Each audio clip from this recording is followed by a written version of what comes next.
Alright guys, Epic fucking Slayers here. Welcome to this quick recap of today's State of the Game, where we got a bit more news on the 1.6.1 update coming out in May. If you do enjoy this one, then drop a like, and if you are new and enjoy my content, then drop a subscription. It'd be much appreciated, and let's get into it.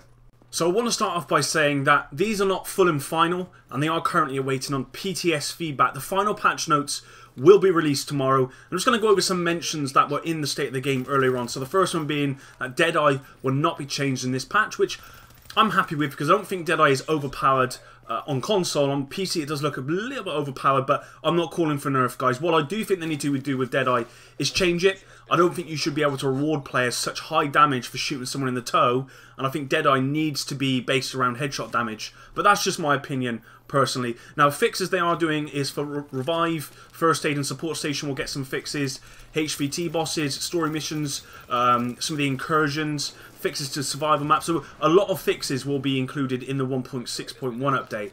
Now, the PTS itself, as I'm sure you guys are wondering, will actually be released tomorrow at 12 Central Eastern Time, and this is only going to be on PC, which is a little bit unfortunate as a console player because I'm pretty sure they said way back that actually future PTSs in Year 2 would be on console as well. So a little bit disappointed by that, but I'm glad they do have a public test server to test out all these new changes, which is really, really cool because this is the only game that actually does that.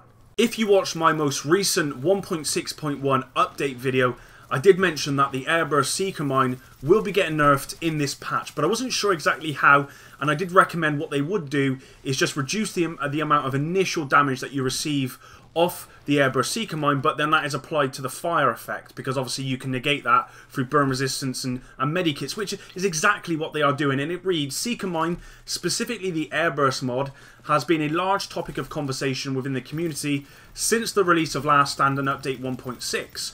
We are moving about 20% of the initial explosion damage to the fire status effect that is applied afterwards. That fire effect can be cleansed through medkits and reduced through burn resistance. However, we want to reiterate that the combined damage output from the initial explosion and the fire status effects will remain the same as it currently is. This means that in PvE, the overall damage that you output with the skill will be the same as NPCs, as they don't have resistances or the ability to cleanse a status effect. So if that's a little bit too wordy for you guys, basically what it's saying is that the initial explosion damage will do 20% less damage, but the overall damage will be the same. So the fire effect will actually be increased, or the damage from that. But obviously you've got medkits and burn resistances to negate that fire damage. So overall, it is a nerf for the Seeker mine in PvP, but in PvE, where NPCs cannot negate that fire damage, then it's doing exactly the same damage. And I think that's a great, great change for the Airburst Seeker mine. I mean, I've always been on the side of the fence that Airburst Seeker mines are completely broken and overpowered, because I don't think that a skill should do all the work for you. I don't think you should be able to drop a skill, which you can easily spec into, by the way, using a tactician's build, and run away. So you can spec into it, run away, and leave it, and it'll go and kill loads of people. You're not, you know, for me there's no skill in that, and with how much loot there is in the game right now, it's easy to make a tactician's build to apply this. So, in my opinion, I'm really glad with the nerf, and I think that will actually do it really good. I mean, it will become what it is, and it will become sort of an addition to your skill. So that'll be really, really cool. I'm glad they are doing that. Now, one other change that they were considering was Nimble, because they felt that it was kind of overpowered, the amount of heal that you get. And although I agree the amount of heal you get is substantial, I didn't think it was overpowered, and I personally don't really use it, but I've never had a problem with someone else using it against me. Not really.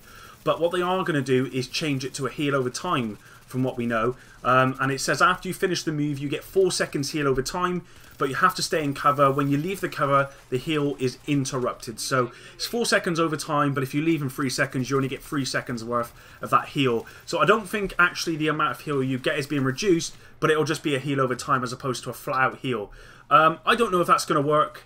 We'll see in the PTS, of course.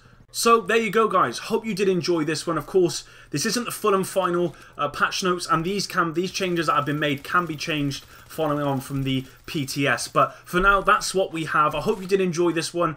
I just want to thank every single person that has liked my videos, subscribed to my channel recently. My last couple of videos have been amazing. The support on those have been amazing. So really, really happy with that. And if you can continue doing that for me, guys, I would be much appreciated.